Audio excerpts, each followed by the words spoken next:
ये आकाशवाणी रायपुर है। छत्तीसगढ़ी समाचार बुलेटिन के संग संगीता यादव के जय जोहार। केंद्रीय वित्त राज्य मंत्री अनुराग सिंह ठाकुर ह कहिन है कि भारत के आर्थिक वृद्धि दर बहुते मजबूत हवय। ओमन ह चालू वित्तीय वर्ष में भारत के आर्थिक वृद्धि दर 6% रहे के बात कहे हे। श्री ठाकुर ह एक दिन के दौरा में आज रायपुर पहुंचे रहिन। व्यापारी और उद्योगपति मन ला संबोधित करत केंद्रीय वित्त मंत्री ह लोगन ले अपील करिन कि बैंकिंग लेन देन पर भीम यूपीआई डिजिटल प्लेटफॉर्म के उपयोग करय। श्री ठाकुर ह कहिन है कि पाछू 4 महीना में 1 लाख करोड़ ले ज्यादा जीएसटी के संग्रहण होए हे। केंद्रीय वित्त राज्य मंत्री ह कहिन है कि टैक्स भरे के स्लैब में उपभोक्ता के हित ला ध्यान में राखे जाथे।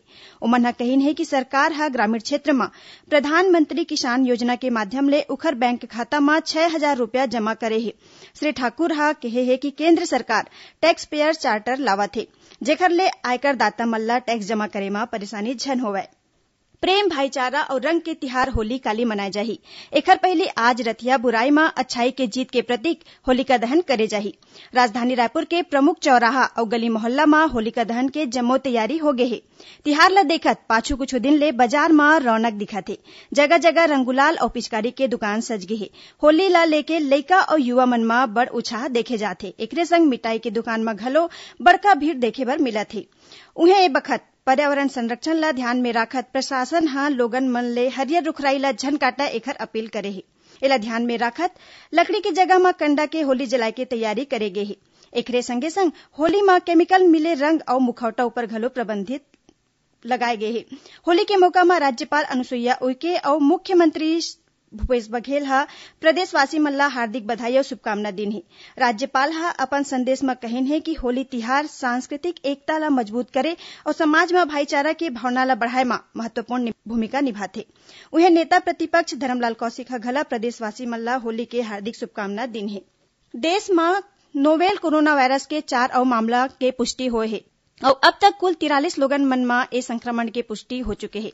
आज नई दिल्ली में मीडिया ले गोट बात करत स्वास्थ्य और परिवार कल्याण मंत्रालय के विशेष सचिव संजीवा कुमार ह बताइन कि नवा 4 मामला के पुष्टि केरल, दिल्ली, जम्मू और उत्तर प्रदेश में होए हे।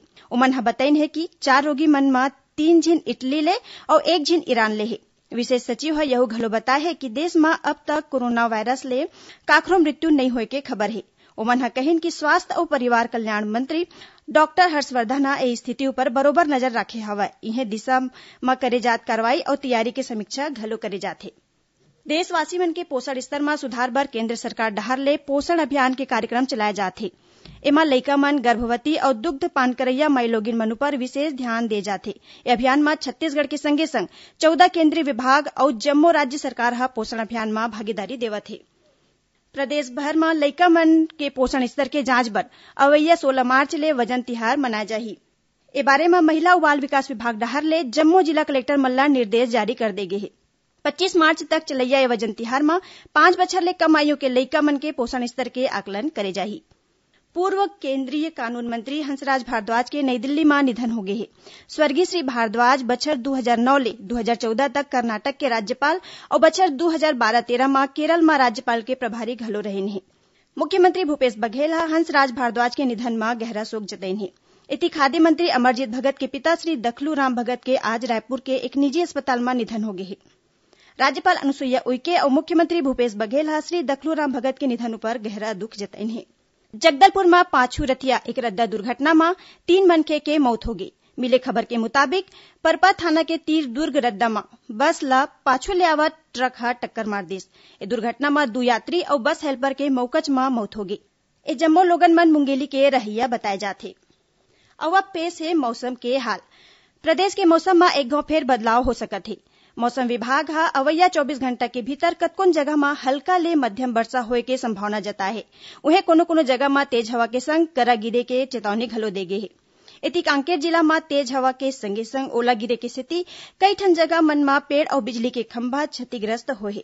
एखर ले राष्ट्रीय राजमार्ग में वाहन के अवई जवई घलो प्रभावित होए है। एकरे संग छत्तीसगढ़ी समाचार बुलेटिन इहे सिरावत है। जय जोहार।